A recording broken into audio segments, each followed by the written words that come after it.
Guys, what is up? It is Astrolia KD9LFZ back at it again. And today, what are we doing? Well, we're wearing the hoodie, which means it is time for NASA news. What are we talking about? Mars 2020, the Perseverance rover. We watched the launch so many months ago at this point, and today we are going to be giving a little bit of an update before the rover lands, which is going to be February 18th, a big date that I'm sure you, along with me, are looking forward to. That was not correct grammar. So without any further ado, let's get right into the video. I hope you enjoy. So what are we starting out with? First of all, this really cool article titled "Hear Audio from NASA's Perseverance rover as it travels through deep space." Now, I did not know this, but Perseverance is actually the first rover to be rigged with microphones. So it can hear, the entire point of a microphone, it can hear the entry, descent, and landing sequence, which is going to be happening, like I said, February 18th. But of course, they want to make sure that it works before then, so they don't press the button, hey, let's listen, and nothing happens. So they tested it out. They have an audio file, a 60-second audio file of the sounds that were collected during the interplanetary journey. Right now, it's still in the middle of space. It is on its way. Now, you may ask, how does the microphone actually work? Because the vacuum of space isn't all that great for transporting audio. Now, apparently what happens is the sound travels through a solid object, and then the microphone is actually just electrically registering the vibrations in the solid object and transforming that into audio. So this is actually the first rover that has been able to send us back a little audio of what is going on out in space during its very long, several month-long journey towards the red planet. Now, I clicked on this article because I was like, okay, this is pretty cool. What I was not expecting was this. It's a simulation of where the Mars rover is right now, December 22nd, 2020 at 5:57:11 p.m. That is the time that is going on right now, and you can see the rover in space, and you can see everything that it's passing by, and all those lines, those are the orbits of other things around it. You saw Neptune over there. Let's see, Uranus is over there. Mars, what it's aiming for, is right there, the red line. Now, what makes this really cool is you can hit spacecraft location, and you can go out from the direct spacecraft view, and instead you will see it here. So, of course, we are in Earth, and the Mars rover is right there working on, Mars rover is right there, well on its way to Mars. They're going to meet up somewhere around here in February. Now, what's cool about this is it's 69 million miles from Earth, traveling at 53 miles per hour relative to the sun, and it's still got 7.88 million miles left to go to Mars. So it is most of the way there, but not all the way there. Of course, if you are a European person, here's everything in kilometers for you. But I thought this was really cool. I did not know that they had this available, and I just think it's a really cool visual to be able to see what is actually going on, where the rover is at this very second. Yeah, that's just crazy. You can also see the Parker Solar Probe, all these other things, and I wonder, wow, you can select. Okay, that's awesome. Here's the Parker Solar Probe. Let's see, can we go into spacecraft view for that? Traveling to the Parker Solar Probe. Whoa, I did not mess around with this much. Parker Solar Probe, if you do not know, is the solar probe that is currently en route to the sun to do some close observations of the star.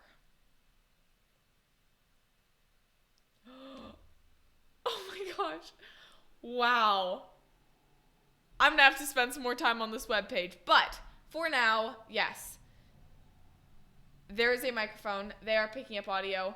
And also there's this that I totally had no clue about that is super cool. Now, before we go, I have one other article for us. It's called A Martian Round Trip, NASA's Perseverance Rover Sample Tubes. Now, one of the main objectives, that word is hard to say.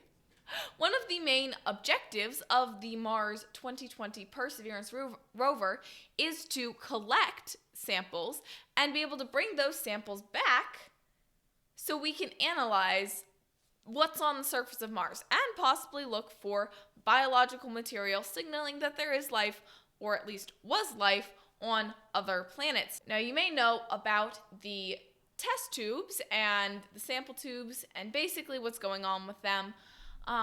But what makes this article so interesting to me is I did not know exactly how precise they were. Now, of course, everything that goes into space has to be certified. It has to go through all sorts of things. That has to be very specific specs. But this is absolutely insane, the amount of cleanliness and the amount of detail that went into making these test tubes ready to go to the red planet. One of the things that they point out in this article is that they have to make it so clean that the future scientists would be 100% sure that what they were analyzing was coming directly from Mars and that there wasn't anything from Earth still in there. That stuff from Earth wasn't going to Mars and then coming back. That would be cool, but a completely different objective, obviously. They're looking to do the experiments on something that's completely and totally Mars. You can see here Oh.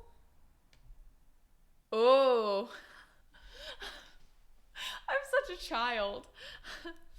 So you can see here a diagram of what the test tubes actually look like on the outside and on the inside. I love that. But here is a couple numbers for you. So it says that these test tubes are about 6 inches, 15.2 centimeters long, and they measured 60 different parts of the test tube itself, the 6-inch long test tube, to make sure that it was the exact same size as not only all the other test tubes, but that it would work perfectly with everything else. It says if the measurement, any of those 60 measurements, was off by even the amount of the thickness of a human hair, the tube was deemed not suitable for flight. They had to make another one. It was not going to work. And it goes on to say that they had to make sure that the test tube was clean enough that they had less than 150 total nanograms of organic compounds in there and only 15 nanograms of some of those really important organic compounds to determine whether or not there was life and what types of life there was. Now, to give you a little bit of perspective, a nanogram is 1/billionth of a gram. So 15 billionths of a gram of a particular organic compound.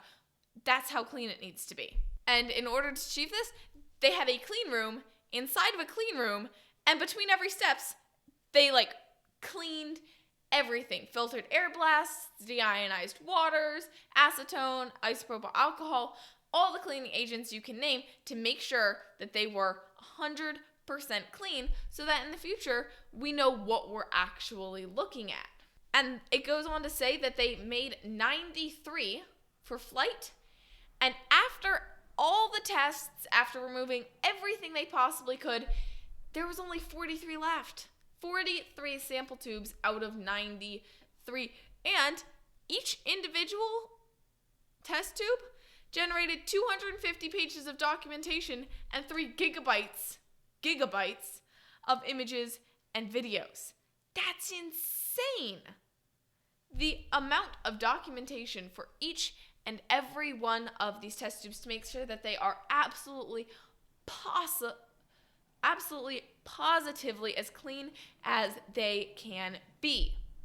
And of those 43, 38 are going to be filled with the Martian rock and regolith, the surface of Mars. The other 5 are witness tubes that are going to be loaded with materials that are specifically designed to capture molecular and particulate contaminants. So 38 of them are destined to be filled with those core samples of the rock and the regolith, and 5 of them are designed particularly just to act as a net for capturing all of the possible molecular and particulate compounds that may exist. Well, contaminants that may be in the atmosphere.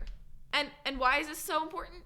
Because one of the main objectives of Mars Perseverance is astrobiology, seeing if Mars actually did have life on it, which is super cool. Anyway, guys, thank you so much for watching this episode of NASA News. I hope that you enjoyed it. Make sure to like, comment, subscribe, and I hope you've learned just a little bit more about what's going on with Mars 2020, where it is in the solar system, and how crazy some of the specifications are. Imagine if those are the specifications just for the individual test tubes. Imagine what the rest of the rover went through. This is a really cool mission, and I cannot wait to see it land on Mars on February 18th. So thank you all so much for watching. Have a great day, and 73.